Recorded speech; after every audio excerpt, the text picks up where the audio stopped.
Oke, halo semuanya, selamat datang kembali di Tech News. Kali ini kita akan ngobrol santai informasi apa yang terjadi di dunia teknologi. Nah, kita sekarang akan membawakan beberapa informasi yang menurut saya penting. Nah, informasi apa aja itu? Kalau misalkan teman-teman mau loncat langsung ke informasi yang pengen kalian tahu, ya udah, nih ada timestamp tuh di bawah. Wes, langsung aja kita bahas informasinya, nggak usah lama-lama, masuk ke videonya.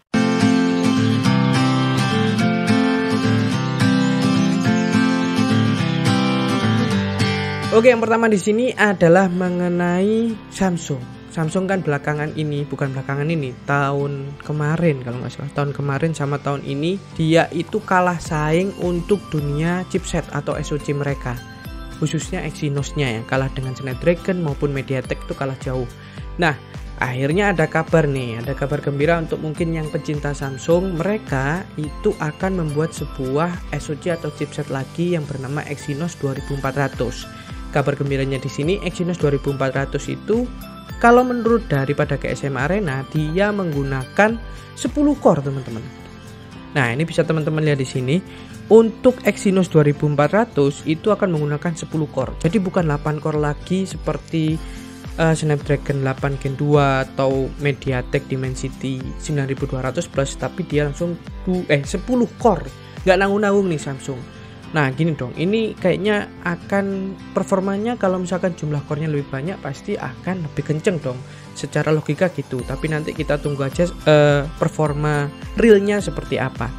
Nah, untuk 10 core itu gimana? 10 core itu dibagi dalam satu untuk prime core atau super core-nya itu menggunakan Cortex X4, kemudian 5 Cortex A720. 2 di setting frekuensi tinggi, 3 di setting frekuensi yang agak rendah. Kemudian untuk frekuensi yang paling rendah sendiri, untuk power saving atau efisiensi itu menggunakan Cortex A520.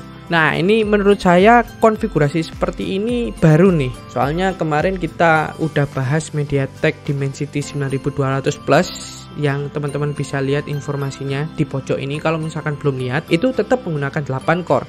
Snapdragon 8 Gen 3 kabarnya juga 8 core.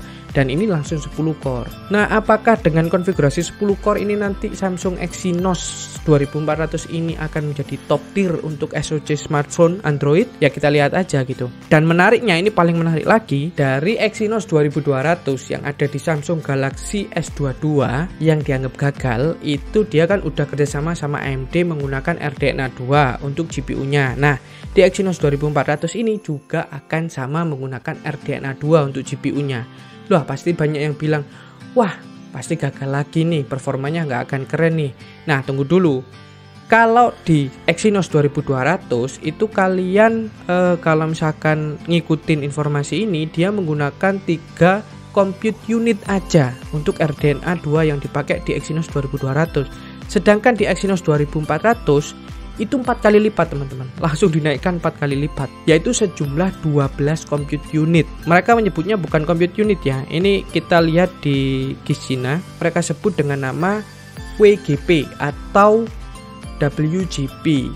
Kepanjangannya itu adalah Workgroup Processor, di mana satu WGP ini itu berjumlah 2 compute unit. Jadi kalau misalkan 6 WGP berarti 12 compute unit, yang berarti kita bisa berharap di sini untuk performa dari GPU-nya itu akan lebih kenceng lagi dibandingkan dengan Exynos 2200 yang masih menggunakan 3 compute unit. Bayangkan dari 3 langsung ke 12 nih untuk Exynos 2400.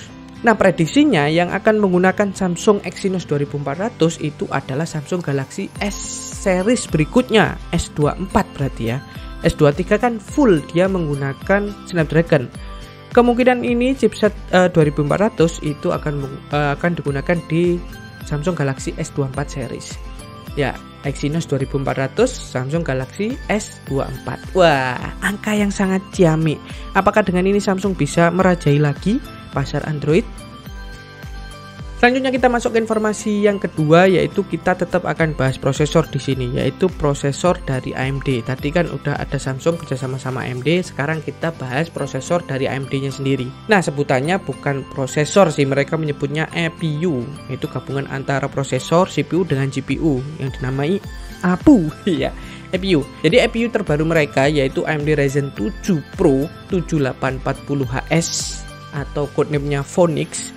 itu baru aja muncul skor benchmarknya teman-teman, dan katanya itu lebih kenceng daripada Ryzen 9 6900HX. Ryzen 7 lebih kenceng daripada Ryzen 9. Apakah bisa bersaing dengan Intel generasi 13? Nah, kita baca aja dulu.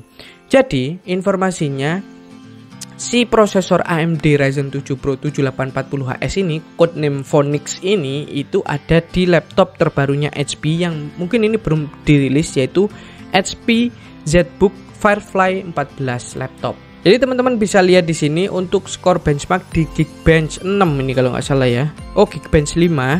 Jadi untuk single core-nya itu ada di angka 1846 poin. Kemudian untuk multicore-nya 10.421 poin. Yang berarti kalau misalkan ini dibandingkan dengan Ryzen 9, kan katanya tadi lebih kencang daripada Ryzen 9 6900HX.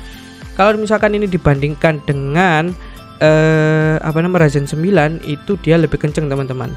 Di sini tertulis kalau misalkan untuk single core-nya itu 14%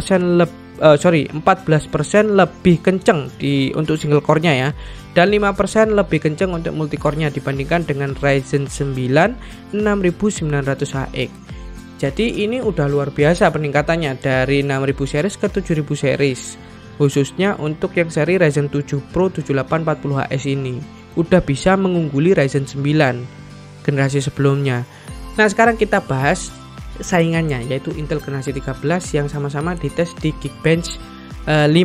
Ini datanya ada di WCC FTech lagi. Jadi misalkan teman-teman lihat di sini, oh ini udah ada ya. Ini untuk single core dulu. Single core-nya untuk paling kenceng saat ini masih Core i9 13980HX. Ini catatannya, ini prosesornya sepertinya ini prosesor mobile semuanya, nggak ada prosesor desktop.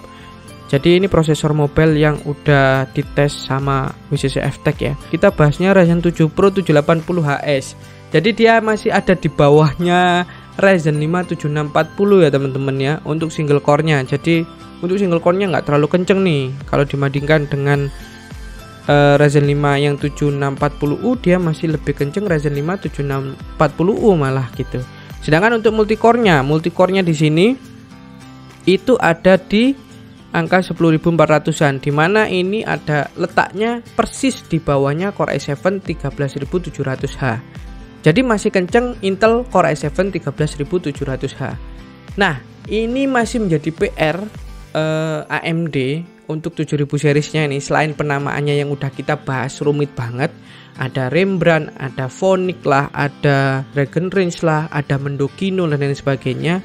7000 series ini masih belum bisa mengalahkan Intel generasi 13-nya prosesor Intel generasi 13 milik Intel. Ya apa sih aku ngomongin, prosesor Intel generasi 13 masih belum bisa mengalahkan prosesor Intel generasi 13. Selanjutnya kita akan membahas tentang produknya Google lagi. Nah, kalau kemarin kita udah bahas Google Pixel 8 dan juga Google Pixel 8 Pro. Kalau belum nonton ini teman-teman bisa lihat pembahasan dari Google Pixel 8 dan juga Google Pixel 8 Pro. Kita sekarang bahas yang versi Google Pixel Fold. Akhirnya Google mengumumkan akan merilis foldable phone pertama mereka, yaitu Google Pixel Fold. Nah, ini ada di dua website yang saya temukan di sini, ada dari WCC FTech dan juga ada GSM Arena. Jadi Google Pixel Fold ini dia akan official dirilis di tanggal 10 Mei 2023 nanti di acara Google I.O. Dan juga sayangnya pada saat itu juga kita nggak bisa langsung megang kan, dan nggak bisa langsung beli. Tapi kita bisa beli itu kalau misalkan teman-teman lihat di sini di tanggal 27 Juni. Jadi selisihnya 1 bulan lebih untuk mendapatkan Google Pixel Fold ini. Tapi udah dipamerkan di Google I.O. di tanggal 10 Mei. Dan katanya klaim dari Google sendiri itu akan memiliki hinge yang paling kuat. Most durable hinge atau engsel yang paling kuat dibandingkan dengan smartphone atau foldable phone yang lainnya. Dan juga ini water resistant. Ya, ini adalah mungkin bisa disebut sebagai foldable phone pertama yang mengklaim dirinya water resistant, karena untuk sebelumnya ada nggak sih? Coba teman-teman komen lah, ada nggak sih sebelumnya foldable phone yang mengklaim dirinya water resistant? Dan untuk yang pre-order itu akan mendapatkan Google Pixel Watch Waduh. Jadi kalau misalkan nanti di tanggal 30 Mei udah open pre-order, misalkan pengen dapetin Google Pixel Watch, ya udah pre-order aja, udah dapet Google Pixel plus free Google Pixel Watch. Walalalalah. Dan untuk harganya sendiri teman-teman, ini di GSM Arena itu disebutkan kisaran antara 1.700-an. $1.700 yang berapa ya kalau dirubahkan? Banyak lah pokoknya ya. Jadi seperti itu. Kemudian untuk layarnya sendiri, layarnya untuk bagian luar itu 5,8 inci, sedangkan untuk bagian dalamnya kalau dibuka 7,6 inci. Bentuknya kayak gini nih. Bentuknya kayak gini untuk Google Pixel Fold. Selanjutnya untuk SoC-nya atau chipset yang dipakai, ada kabar yang menyebutkan kalau di GSM Arena itu akan pakai Tensor G2 yang sama dengan Google Pixel 7. Kalau di WCC F-Tech atau WCC F-Tech dia pakai Tensor G3. Nah, ini juga ada beberapa kabar yang menurut saya ya itu tadi, karena belum resmi, karena ini bocoran, ini leaks, jadi ya kita tunggu aja kehadiran daripada Google Pixel Fold ini. Foldable phone pertama dari Google. Ya, tanggal 10 Mei. Catat ya, tanggal 10 Mei kita akan lihat bareng-bareng seperti apa modelnya dan kayak apa spesifikasinya. Oke teman-teman semuanya, itu tadi adalah informasi yang bisa saya sampaikan kepada teman-teman. Gimana menurut kalian? Penting nggak? Kalau penting ya wis lah, di share, di subscribe, dan juga di like, komen juga di bawah gimana tuh menurut kalian. Kita diskusi lah di bawah, santai-santai ngobrol-ngobrol di kolom komentar ya. Oke, dan itu adalah Tech News untuk episode kali ini. Saya Afat, sampai jumpa di video-video berikutnya dan see ya on the next video, dan dadah, bye bye. Bye bye.